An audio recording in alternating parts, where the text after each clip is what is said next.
Buenas, tenía ganas hace tiempo de hacer este vídeo para compartir con vosotros y con vosotras toda la experiencia del viaje a China, porque muchos seguramente lo habéis seguido por Instagram, pero en Instagram daba muy poquito tiempo como para hacer reflexiones y verdaderamente ha sido un viaje que ha traído unos grandes aprendizajes y quiero compartirlos con vosotros y con vosotras. Así que bueno, para no hacerlo demasiado extenso, he pensado en dividirlo primero, contaros un poco cuál fue el viaje, después contaros, digamos, algunas conclusiones o impresiones generales y luego, para que le interese más específicamente eso, toda la parte del peregrinaje taoísta y toda la parte del hospital. Como veis, me he puesto mis galas taoístas para hacer este vídeo con el contexto que se merece. Así que bueno, ¿cuál fue el viaje? Pues el viaje fueron 3 meses en la que recorrí una gran parte de China, pero de una manera un poco diferente. No fui prácticamente a ninguna ciudad, fui nada más a Beijing, a Pekín y a Kunming, que es donde estuve en el hospital, y bueno, llegué a Shanghái, ¿no? Pero no fue algo de hacer turismo ni nada de eso. Y la idea del viaje fue hacer un peregrinaje por las montañas taoístas. Así que comencé en Wudang, queda aproximadamente en el centro hacia el sur. Fui recorriendo hasta la parte este, subiendo al norte, volviendo a bajar hasta Wudang y después me fui hacia el suroeste en una provincia que se llama Yunnan, que es más allá de las nubes, en la que estuve en el hospital. Vais a verlo en el gráfico que os voy a poner mientras que os cuento, así que vais a haceros un poquito una idea. Con esto quiero decir que recorrí bastante. Fui al este, fui al oeste, estuve en el centro, en el sur, un poquito hacia el norte. Bueno, me pude dar un panorama bastante importante. Los lugares elegidos tenían que ver con el taoísmo. El taoísmo es una tradición menos conocida que otras, con menos centros, ashram, etcétera, alrededor del mundo. Voy a hacer otro vídeo específico sobre el taoísmo, así que no me quiero alargar mucho con esto, pero los taoístas tendían a ser ermitaños y a ponerse, digamos, a ubicarse o a vivir arriba de las montañas. Por eso el peregrinaje hacia los templos tenía mucho que ver con escalar montañas. Todo esto que digo, el peregrinaje taoísta fue por montañas. Huashan, en Budanshan, en Laoshan. Shan significa montaña, por eso. Entonces, esa fue una parte del viaje, como digo, lo que implicó que eran lugares muy recónditos para gente occidental. Yo diría que en estos 2 meses primeros que fueron del peregrinaje taoísta, me habré cruzado con, en total de los 2 meses, 15 personas, 20 occidentales. Y son montañas que tienen bastante turismo, algunas de ellas, pero es un turismo más nacional.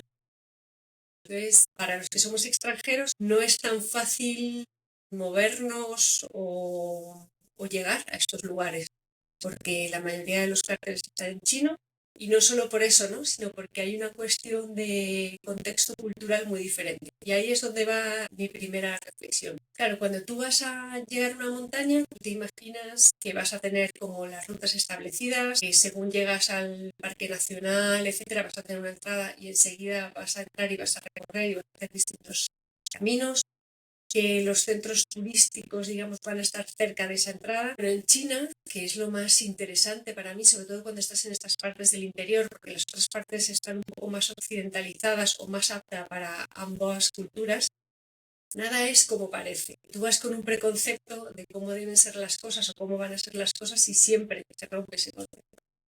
Me pasó, por ejemplo, cuando fuimos a Huashan, que llegamos a la estación. Es un lugar bastante conocido porque es uno de los senderos más peligrosos del mundo.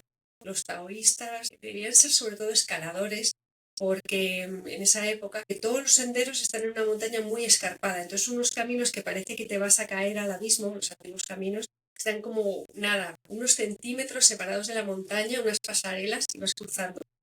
Y digamos, eso es reconocido por la UNESCO, ese lugar. Entonces te imaginas que vas en un lugar donde va a haber un acceso muy fácil, ¿no? Sin embargo, cuando llegamos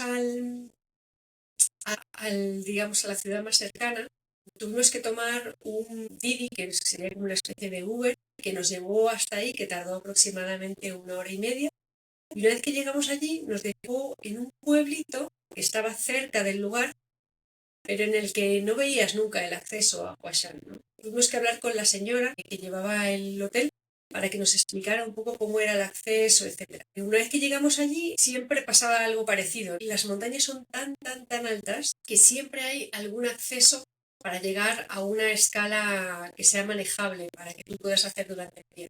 Entonces, eso me llamó mucho la atención. Siempre había teleféricos, había autobuses, sobre todo esos dos transportes, pero teleféricos prácticamente para subir a todas las montañas, unos teleféricos alucinantes. De hecho, había teleféricos que estaban desde la ciudad hasta, me acuerdo uno larguísimo, de la ciudad hasta la montaña. Impresionante, claro, unas vistas y una subida.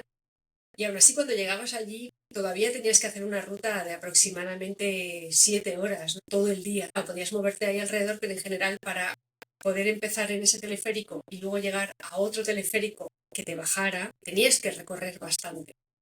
Porque esa es otra, o sea, claro, tantos millones de personas no se van a preocupar de una persona que se queda perdida arriba de la montaña. O sea, si te cerró el teleférico, te cerró y te quedaste ahí y bueno, depende de la montaña que fuera, sobrevivirás de una manera o de la otra, ¿no? Entonces, bueno, había toda una forma de moverse que es bastante diferente. Es una mezcla entre tecnología por un lado, practicidad, que es algo muy característico también de los chinos y las chinas, y lo inabarcable de todo, ¿no? Porque aun subiéndote en teleférico, subiéndote en autobús más teleférico, llegando ahí había un mogollón de cosas que ver. Casi siempre templos, eh, picos, esculturas, que también te hacía pensar, ¿no? ¿Cómo esta gente ha construido esto aquí? Porque claro, hemos subido en teleférico, pero evidentemente, como os decía, seguramente tenían habilidades de escalada en algunas de las montañas como Huashan. En otras era un poco más fácil llegar, siempre en este tipo de transportes, pero aún así para llevar todos esos materiales es bastante sorprendente.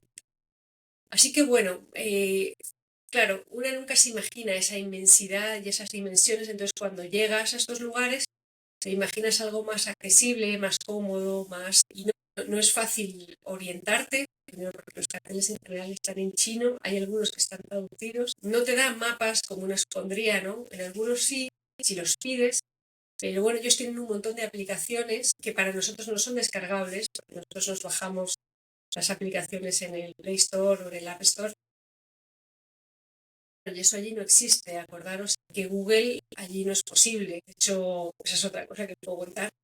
Claro, todas las dificultades que conlleva y te das cuenta que Google y todo el sistema occidental está metido en nosotros, ¿no? Porque allí no funciona ni Visa, ni Mastercard, ni Google, ni por tanto el Google Maps, ni para bajarte las aplicaciones. Entonces, ¿cómo haces, no? Ni el WhatsApp. Bueno, pues esa es otra de los retos y de los desafíos que conlleva darte cuenta que tu sistema allí no funciona.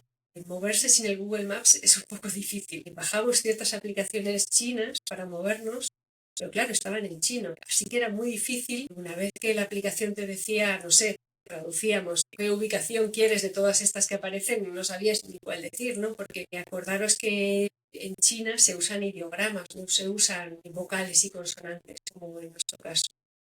Entonces, claro, es difícil ver la diferencia entre unos y otros por ideogramas. Claro, vas a tirar de Translator y ¿a dónde piensas al principio? Google Translator, tampoco. Nos bajamos ciertos traductores que se pudieran traducir y usábamos mucho la captura de pantalla y tratar de leer a partir de ahí, ¿no? Pero bueno, eso también fue todo un tema. Aprendimos a usar las VPNs, que son unas aplicaciones que lo que hacen es simular que tu señal está en otro lado, está en Rusia en vez de en China, como para poder acceder por ejemplo, a tu correo al que le llega el ticket de tren. Hacíamos ciertas cosas de este tipo, ¿no? Que cada tanto esas VPNs el gobierno chino las va capando y entonces tienes que ir cambiando. Bueno, como veis, muchas aventuras para cualquier cosa. Cuando volví, puse un ejemplo que creo que fue muy ilustrativo y que os voy a compartir y os va a hacer una idea de lo que es moverse en China de esta manera un poco más alternativa. Yo os explicaba, digo, bueno, llegas a otra ciudad, que claro, las ciudades que no son ciudades, son pueblos, no es que sea Beijing o Shanghái, ¿no? Son cualquier ciudad media de allí, tiene 25 millones de personas, es, digamos, un poco más de la mitad de España, ¿no? Entonces, claro, llegas a una estación de tren, que es gigante, es como un aeropuerto, y dices, bueno, ¿cómo salgo de aquí al hotel que yo quiera ir? y bueno, aprendimos a manejarnos en esto que les digo que se llama Titi, que es como una especie de Uber, que lo bueno que tiene es que la aplicación está en inglés y en chino, entonces es un poco más fácil para meter. Entonces tú metías los ideogramas, esa serie de letras que ponía en tu hotel, que no sabías muy bien qué significaba, lo copiabas. Y claro, la cuestión era que te aparecían muchas posibilidades, como cuando metes una dirección, ¿no? Claro, no tenías claro cuál era, porque metías todas las direcciones en el translator y efectivamente te aparecía el mismo nombre, pero no sabías qué diferencia había entre eso. Entonces, bueno, decías, bueno, venga, va, voy a esta que me suena que puede llegar a ser por los kilómetros, había como 30 kilómetros de diferencia entre una cosa y otra, decías, bueno, yo creo que más o menos puede ser esto. Sabes esta y como el Uber, ¿no? Muchas veces para poner la ubicación para que te busque, te escribía el chofer, digamos, y tenías ahí que andar como explicando dónde estabas. Chino muy complicado, por fin quedabas con él, te recogía con la matrícula, ya sabéis, y te llevaba al lugar. Y ahí, claro, empiezan como muchas de las cuestiones culturales, ¿no? Que contaba, digo, bueno, es que un hotel, una persona, yo me pienso que va a ser un lugar con unas escaleritas, una recepción, un edificio, algo así, ¿no? Pues bueno, eso pasaba a veces y a veces no. La idea que ellos tienen de hotel no siempre es esa. Y eso es una cuestión nuestra, occidental, de que los hoteles son así para nosotros. Pero llegamos a hoteles que en verdad no sabíamos que habíamos llegado. Muchas veces llegábamos y decíamos, nos decía el taxista, ¿estás aquí? Y decíamos, pero si aquí no hay nada, aquí hay como casas, no sé. Y decíamos, pero nos habremos equivocado en este listado y estaremos en otro lado, no sé. Claro, ibas a llamar al hotel y te respondían en chino y entonces tampoco te servía de nada. Entonces, bueno, ibas buscando por la foto eh, y no sabías en verdad si habías llegado. Eso nos pasó varias veces. Porque claro, tu concepción es de que el hotel es de una determinada manera. Entonces, como tú buscas con esa determinada manera, no encuentras. Tienes que con el tiempo abrirte a entender que el hotel en verdad es un lugar donde vas a dormir, que tiene que ser una construcción. Puede ser una hilera de casas o algo más tipo Airbnb para nosotros, como algo que alguien que te alquile una casa. O muchas veces pasaba, ¿no? Que nos encontramos que eran como una especie de línea de apartamentos que tenían una recepción ahí mismo, que entonces estaban dentro de un edificio de casas común. Bueno, muchas posibilidades, que no os voy a aburrir, eh, que claro, a nuestros ojos eso no era un hotel, ¿no?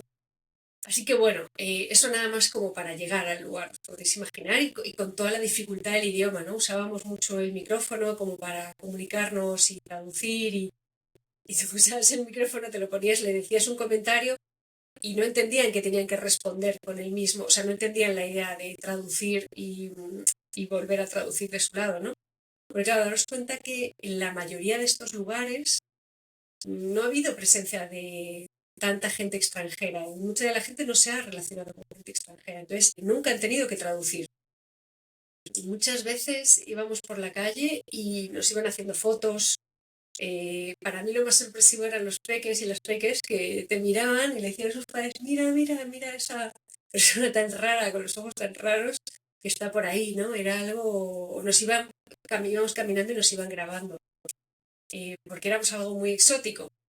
Sin embargo, no había una actitud de, como en otros países, ¿no? De que por ser occidental tenían que hacerte como ciertas muestras o pelotearte o tenías como la sensación de que buscaban tu dinero para nada. De hecho, esa es otra cosa que me sorprendió muchísimo.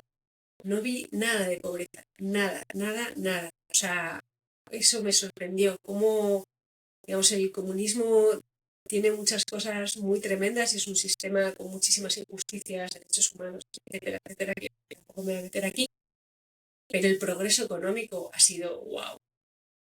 O sea, si yo pienso en la época de la revolución cultural, de los 80, el grado de pobreza en el que estaban, y veo 40 años después, o sea, todo el mundo con una casa digna construida, con un trabajo, tú ves a la gente hasta más humilde en los lugares más recónditos de las montañas que tuvimos, con una vivienda digna, trabajando con sus tierras, o sea, impresionante. No veías pobreza y no veías a la gente ni en la calle, ni es cultivado por todos lados. O sea, había una cuestión de presencia de la agricultura y de la subsistencia a través de tu propia cosecha, ¿no? Más allá de todo lo que obviamente traigan de fuera, etcétera, etcétera, pero había una producción en todos lados, o sea, no veías, salvo rincones así como mucho más agrestes, obviamente, parques nacionales, etcétera, pero había cultivado por todos lados. Hacían terrazas para el té, cultivaban tipo huerta por todos sitios. Eso también fue muy llamativo. Luego otra cosa que me llamó mucho la atención, que también he contado mucho, es que cuando llegas te das cuenta que no conoces ninguna marca de nada. O sea, yo llegué y me sorprendió mucho ver los coches, porque no conocía ninguna marca de coches. Y eso nunca me había pasado en ningún país del mundo. Siempre hay coches, pues, yo qué sé, un Audi, un Mercedes, aunque sea la gente con más pudiente. Creo que, no sé, de vivir 5 o 10 coches occidentales, tienen muchísima producción nacional y muchísima producción nacional muy buena en todos los sentidos. No es como lo que nos llega de la producción china, como por ejemplo aquí en los bazares, ¿no? En España, que es todo barato y fácil. Eso, según estuve hablando con alguna gente de allí, nos dicen, bueno, es que cuando nosotros recién nos abrimos al mercado internacional, era el único hueco que quedaba, el de precios baratos, eh, las cosas, digamos, más de calidad, etcétera, tenía muy copado el mercado. Entonces nos metimos por ahí. Pero eso no significa que para ellos produzcan eso. Todo lo contrario, producen cosas muy llamativas y de calidad. De hecho, ahora me han contado que los coches chinos están empezando a venir aquí, etcétera, ¿no? Bueno, pero no solo los coches, o sea, las marcas de todo. Te das cuenta que es un país que se autoabastece y autoproduce, por eso también tiene ese progreso económico, ¿no? Que tienen una forma de entender y de ver las cosas más allá de Occidente. Creo que una cosa muy interesante es que Occidente no lo ha colonizado. Tú vas a lugares recónditos y te das cuenta que Occidente ha llegado con todas sus cosas, ¿no? Con su forma de entender el mundo. Y en China no. China conservan sus costumbres, su forma de hacer las cosas, sus ritmos, sus tiempos. Eso a mí me llamó muchísimo la atención porque te das cuenta que cuando tú tratas de explicar algo no te entienden. Y no te entienden porque no han visto todas las películas de Hollywood, no han visto todas nuestras formas, les son absolutamente extrañas. No saben de qué les estás hablando. Me acuerdo, por ejemplo, en un caso de estos de uno de los hoteles que estábamos buscando, que le preguntamos a una mujer de una florería a ver si podía llamar para preguntar dónde estaba el hotel porque no lo encontrábamos, toda una historia. Y esta mujer no entendía lo que le estábamos diciendo. Y eso nos pasó muchísimas veces. Es como que no tienen como nuestra forma de pensar, no piensan que alguien va a venir de fuera a pedirles un favor de hacer una llamada para... No sé si me explico. O otro ejemplo, me acuerdo con un médico taoísta maravilloso con el que estuve, maravilloso, que en un momento le preguntamos, bueno, y ahora, ¿qué estás investigando? ¿Qué estás haciendo? ¿Qué es lo, digamos, lo nuevo en lo que estás, ¿no? Me acuerdo que teníamos un traductor en ese momento, y estuvimos ida y vuelta con la pregunta para ver si no la habíamos formulado bien, el que estaba traduciendo no lo había entendido, si el médico no lo había entendido. Y es como que en un momento ya, claro, como llevábamos ahí un tiempo, nos dimos cuenta y es que es una pregunta que ellos no harían y que no se plantean. Y por eso era difícil de traducir, pero no decir imposible porque nunca nos entendimos. Entonces ahí te das cuenta que hay una forma de encarar y de ver el mundo que es diferente. Eso a mí me alucinó. O sea, a cualquier persona profesional que esté le dices, bueno, ¿y qué estás? O sea, es como una pregunta muy obvia para nosotros. ¿Qué estás estudiando? ¿Qué estás investigando? ¿Qué estás viendo? Pues es que no, ellos no se lo plantean, no es su forma. De hecho, mucha de su forma es inversa. Es volver a la tradición, volver a lo antiguo para ir cada vez profundizando más. Así que eso también fue algo que me gustó. Y hay dos cosas que me llamaron mucho la atención. Una tiene que ver con los ritmos de la vida. Me impresionó cómo distribuían el tiempo a lo largo del día. Yo obviamente conozco la cronobiología taoísta, cómo se distribuyen los horarios de los órganos, etcétera, etcétera. Pero esto es como todo, ¿no? Una cosa es conocerlo y otra cosa es vivirlo y experienciarlo, además de una manera muy pura. El mejor ejemplo fue cuando estuve en Budán, es una de las montañas sagradas del taoísmo donde se practican las artes marciales internas, Tai Chi, Qigong, etc. Y estuvimos ahí 20 días, viviendo en una escuela toda rodeada de personas chinas y chinos, que como era verano, coincidíamos con un campamento de verano de peques chinos. Sí, muy divertido. Eh, y nada más había una occidental, una mujer polaca que llevaba ahí 3 meses. Y bueno, con todas las dificultades de la traducción, el entendimiento, etcétera, etcétera, obviamente hacíamos el mismo ritmo, ¿no? Entonces, ¿cuál era ese ritmo? Nos levantábamos a las 5:30 de la mañana, hacíamos un primer entrenamiento de Sansuan a las 6, luego desayunábamos a las 7 y después hacíamos una primera práctica desde las 8 hasta las 11 más o menos, 8, 9, 10, 11, sí, 3 horas. Después comíamos, descansábamos, dormíamos una siesta, todo el mundo allí duerme siesta, en estos horarios, dormíamos una siesta, volvíamos a hacer otra práctica, cenábamos, descansábamos y volvíamos a hacer otra práctica y a dormir. ¿Esto qué implica? Que es a lo que voy. Que se hacen prácticas o trabajo, porque en el hospital era un poco parecido, se concentra mucho el trabajo en 2 o 3 horas a rachas de 2 o 3 horas. O sea, te concentras mucho, mucho y trabajas de hecho de estafa. En el hospital era una locura. Había veces que atendíamos a 30 personas en esas 2 horas. Trabajas mucho, mucho, mucho y luego comes, descansas, duermes. Vuelves a trabajar mucho, mucho, mucho y otra vez descansas. Entonces, haces cosas que te parecen imposibles. Yo me acuerdo cuando nos enseñó la serie que íbamos a hacer en esa academia de Tai Chi, que dije, nunca en la vida vamos a aprender esto en 20 días, me parece una barbaridad, no lo vamos a aprender. Pero ¿qué pasa? Que como tú durante 2 o 3 horas das lo mejor de ti, porque sabes que son 2 o 3 horas, estás muy concentrado y puedes sostener la concentración, porque claro, una vez que pasan 2 o 3 horas ya, como hacemos nosotros jornadas de repente de 5 horas seguidas de trabajar desde las 10 hasta las 2 o desde las 9 hasta las 2 y luego otro tanto. Claro, ya pierdes mucho tu rendimiento. Entonces, cuando ya vas a empezar a perder tu rendimiento, comes, te nutres, recargas la energía, descansas para que eso se asimile bien y luego otra vez vuelves. Entonces, para mí hice cosas asombrosas con ese ritmo porque no me cansaba al final del día. Llegaba al final diciendo, wow, todo lo que he hecho, todas las prácticas que he hecho, al final hacía casi 9 horas de prácticas. Y no estaba cansada. Y tiene que ver con eso, con que el desgaste empieza a partir de esas 3 horas en las que ya no estás en tu rendimiento óptimo y estás un poco tirando de ti. Así que este tema de los horarios me lo he traído y estoy tratando de practicarlo. Es un poco complejo cómo amalgamarlo con la vida cotidiana porque son horarios también de comida y de cena más parecido a lo que hacen en Europa y que tiene que ver justamente con el horario de los órganos, que se come en torno a las 12, se cena en torno a las 5, que es un poco difícil para nuestros horarios españoles. Así que bueno, estoy viendo cómo hacerlo y tratando de hacerlo, digamos, de alguna manera, pero bueno, entiendo que es complejo, aunque sea lo que mejor nos sienta nuestro cuerpo, ¿no? Porque no siempre en la sociedad y en la cultura hacemos lo que mejor nos viene.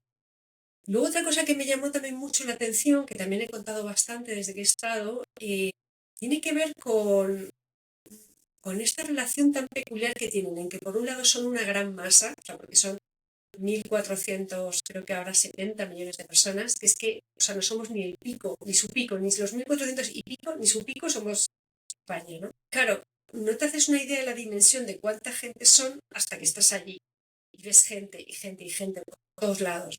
Y ahí te empiezan muchas preguntas de, wow, o sea, ¿cuántos países hay con esta población, ¿no? Y entonces yo me puse a ver me puse a leer y a ver y decía, vale, la India es el otro país donde hay 1.400 millones de personas. Bueno, y mira cómo están, ¿no?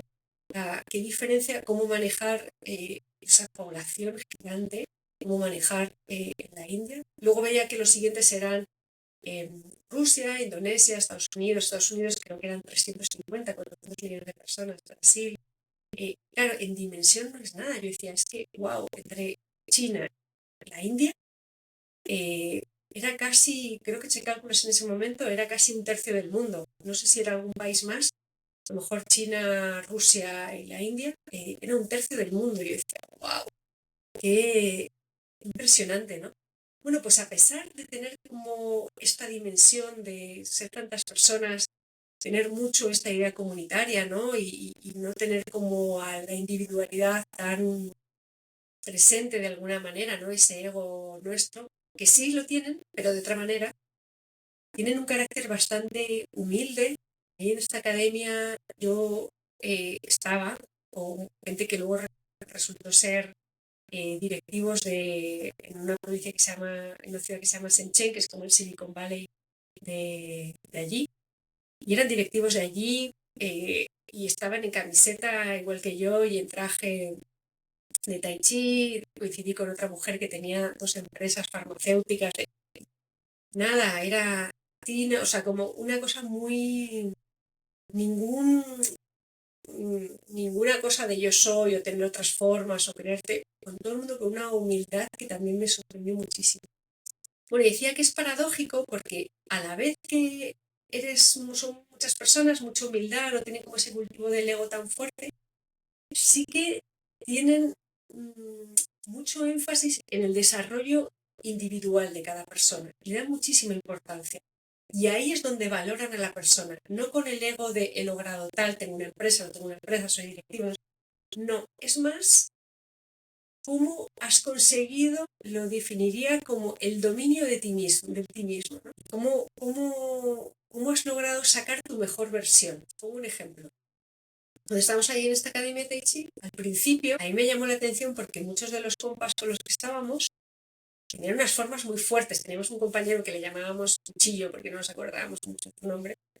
Tenía unas formas para hacer Tai Chi muy de artes marciales, muy así, pa, pa. Yo decía, nadie le va a corregir a este hombre porque me parece que saquearon las artes marciales y no está entendiendo el concepto. O tenía otra que la llamábamos Araña porque siempre estaba como con las manos así como un poco retorcidas. También me llamaba mucho la atención.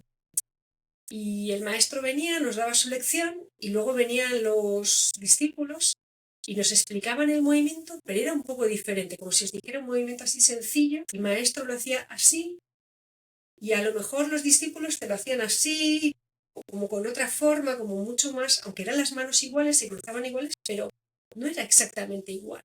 Eso para mí, para tratar de copiar el movimiento, al principio fue muy difícil, porque yo decía, o copio al maestro así, o copio al resto, o cómo lo hago, ¿no? Decía, lo podrían hacer todos iguales, entonces yo ya aprendo y luego yo ya en todo caso veo cómo lo hago, pero y claro, ahí poco a poco entendí que a través de una charla que dio el maestro, porque siempre daba charlas después de las prácticas, que en verdad tiene que ver con lo que a ti te salga de dentro.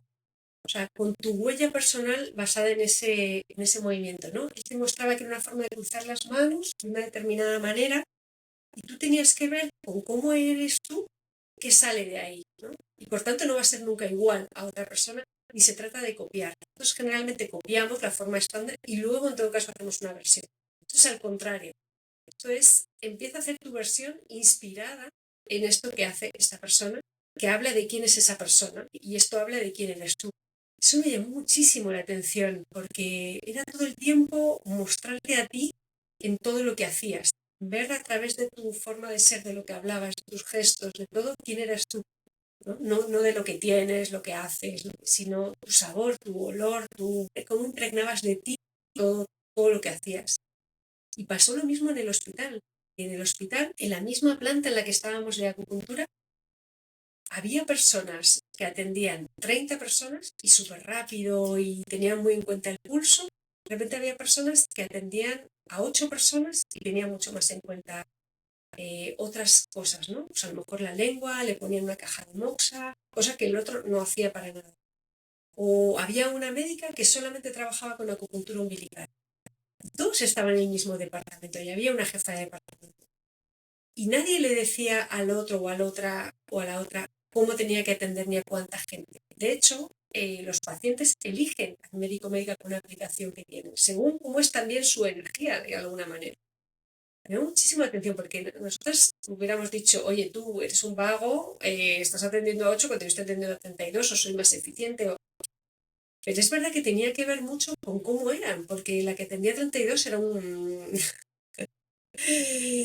era un terremoto y iba así a ese ritmo, pero si le ponías al otro iba a ser imposible, ¿no? Entonces se respeta mucho esa individualidad y eso sacar lo mejor de cada cual sin tener que imponer unas formas determinadas. Eso para mí ha sido una lección maravillosa porque te hace a ti tu única jueza, la única persona que sabe qué sale de ti y qué es lo mejor que tú puedes llegar a dar. Y en vez de competir con otros y con otras, compites contigo misma para sacar lo mejor de ti. Es otro concepto totalmente diferente, totalmente diferente. El compañerismo surge de la suma de individualidades, no de ponernos todos y todas a la misma forma, en una estructura igual. Así que bueno, eso también fue algo maravilloso que me traigo y que os comparto, porque creo que el mundo sería de otra manera si viviéramos así.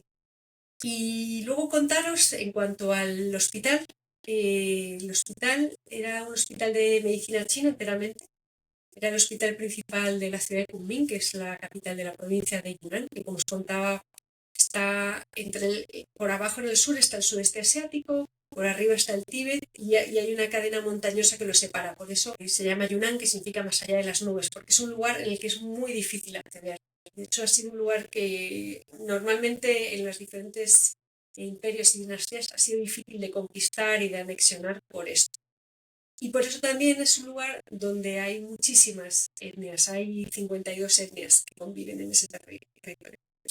Así que bueno, a pesar de todo, es una ciudad, la capital, creo que tiene 8 millones de personas, es de las más pequeñitas de China.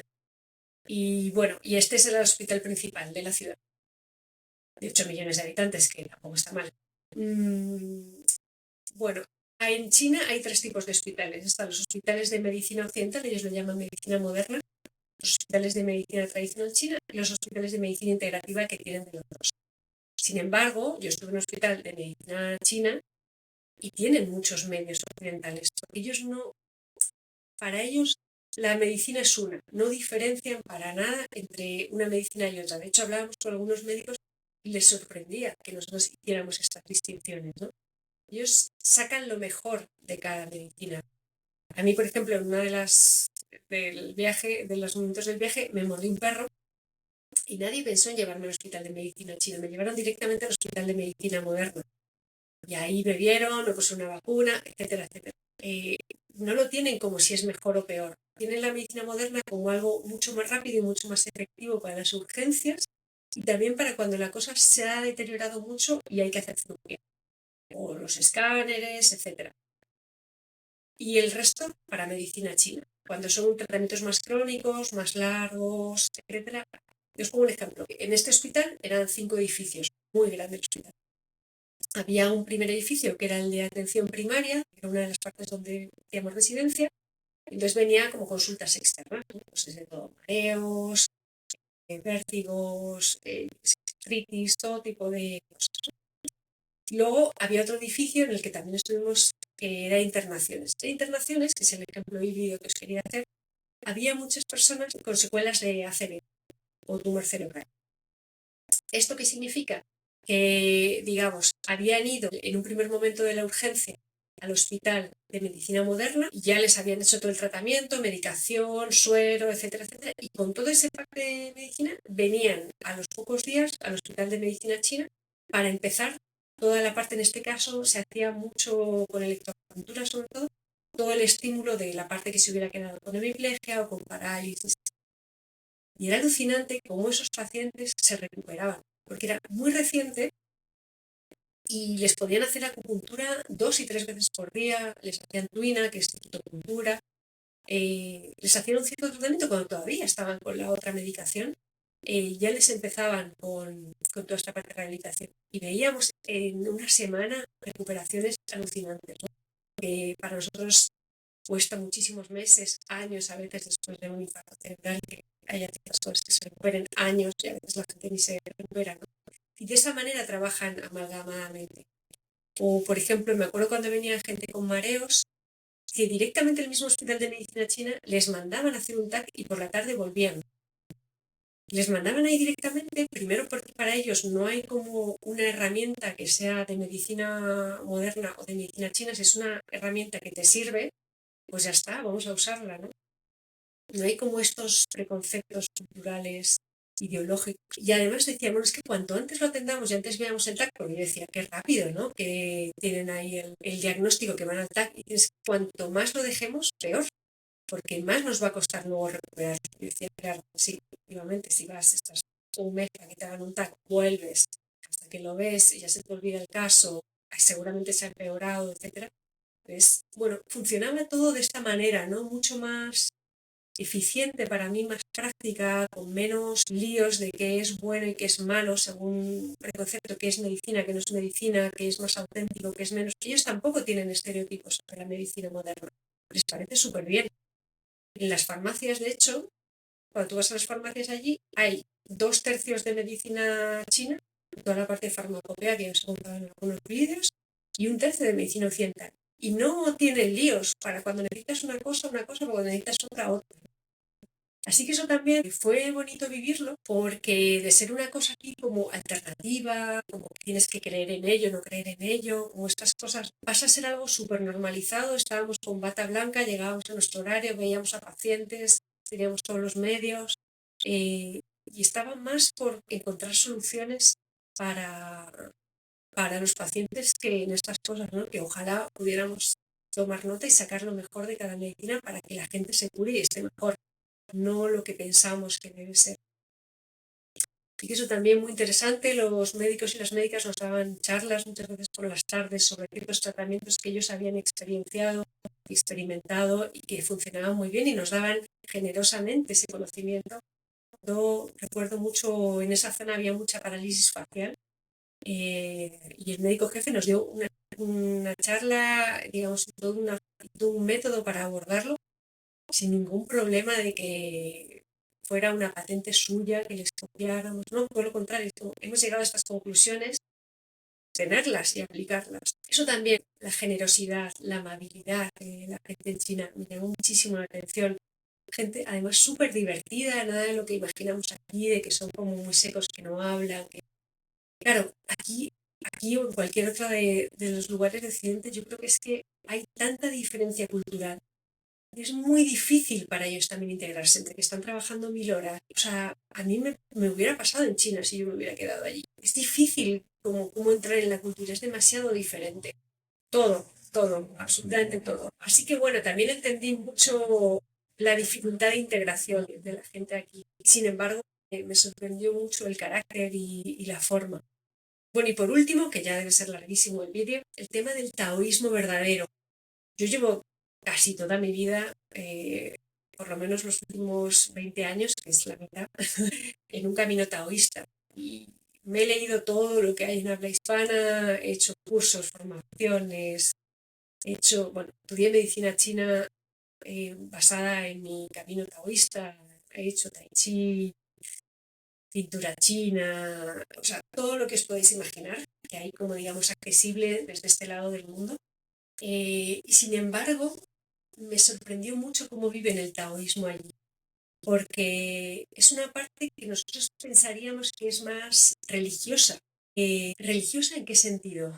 En que cuando tú llegas a los templos taoístas, ves imágenes, gente que hace un cierto protocolo y unas ciertas formas, reverencias hacia, digamos, los personajes que están allí.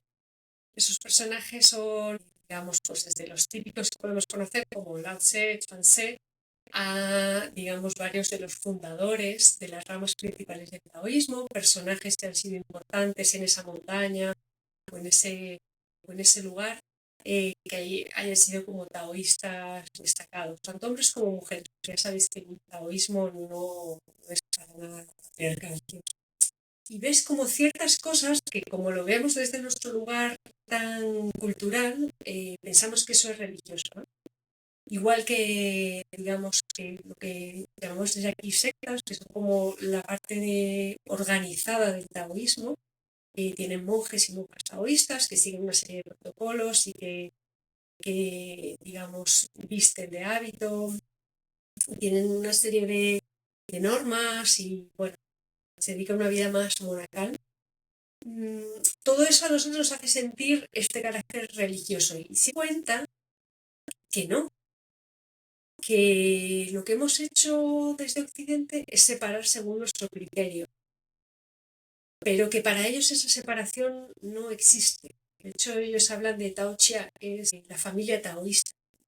No separan. Hasta los maestros que se dedican más a las artes marciales también respetan toda la parte más adivinatoria o mágica que tiene el taoísmo, porque el taoísmo tiene esta parte más filosófica, tiene la parte más de artes marciales, tiene la parte más artística de caligrafía, arte, etcétera, se llaman las 5 artes dentro del taoísmo.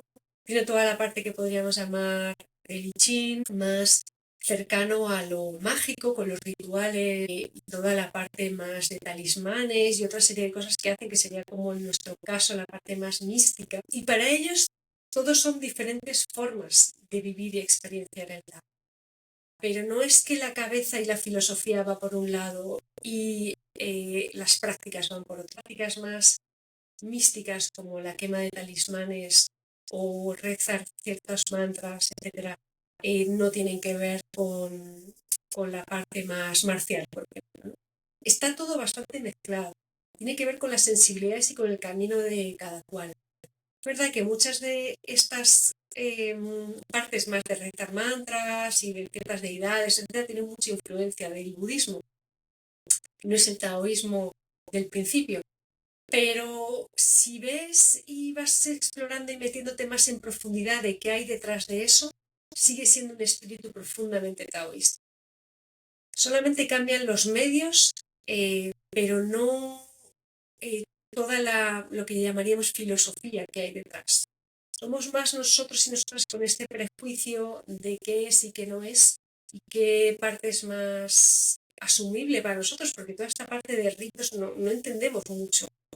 Pasa mucho también con lo tibetano, ¿no? Que tienen toda esta parte de ritual que a nosotros nos da un poquito de cosa.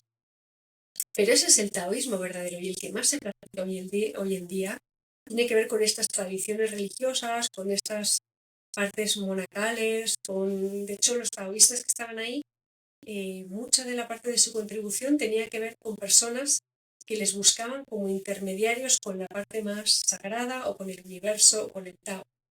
Querían, digamos, en algunos casos, como si fuera para nosotros en el cristianismo, pedir ciertas cosas o dar como un mensaje al cielo, y buscaban estos seres taoístas, los taoístas que había en los templos, para que les hicieran de intermediarios, ¿no? El concepto que tenemos de taoísmo, creo que habría que darle una vuelta porque para mí es una especie de taoísmo occidental, ¿no? Que es lo que podemos tragar dado nuestros traumas a veces con el catolicismo. Pero yo invito a dar un pasito más atrás. Igual quiero hacer un vídeo específico de esto porque es un tema muy largo y muy complejo que he tratado así como de sintetizar muy rápido, pero que requiere otra profundidad. Creo que en este vídeo es suficiente. Deciros también que esto no pasa en un lugar o en dos. O sea, recordad que estuve 2 meses yendo a distintas montañas donde hay distintos templos taoístas, distintas tradiciones dentro del taoísmo, el linaje, y se repetía esto una y otra vez. Tenían sus características propias, obviamente cada montaña también era muy diferente, veías de hecho cuevas de ermitaños y también, eso lo contaré en el otro vídeo, ¿no? Cómo vivían estos ermitaños y también dependían del templo. No era como nos imaginamos solamente un ser, que en algunos casos sí, pero en otros casos dependían de los templos y tenía que ver con ciertas prácticas, ¿no? Que se buscaban en algún momento. En fin, no me quiero enrollar mucho más, que creo que ya ha sido un montonazo de información. Creo que os habréis sacado algo de todo esto. Si os interesa más, queréis que os cuente más, ponedlo en comentarios. Si os ha gustado, por favor, ponerle like, estas cosas de los algoritmos, suscribiros al canal para poder llegar a más gente. Son cosas que a mí es la primera la que me da un montón de pereza hacer a veces, pero que ayuda a que se pueda visibilizar más y, en mi caso, poder dar más a conocer el taoísmo, esta cultura, y quitar también algunos prejuicios de la cultura china, que me parece bastante justo. Y nada más, que os mando un abrazo, que gracias por estar ahí, y desde un saludo muy taoísta me despido.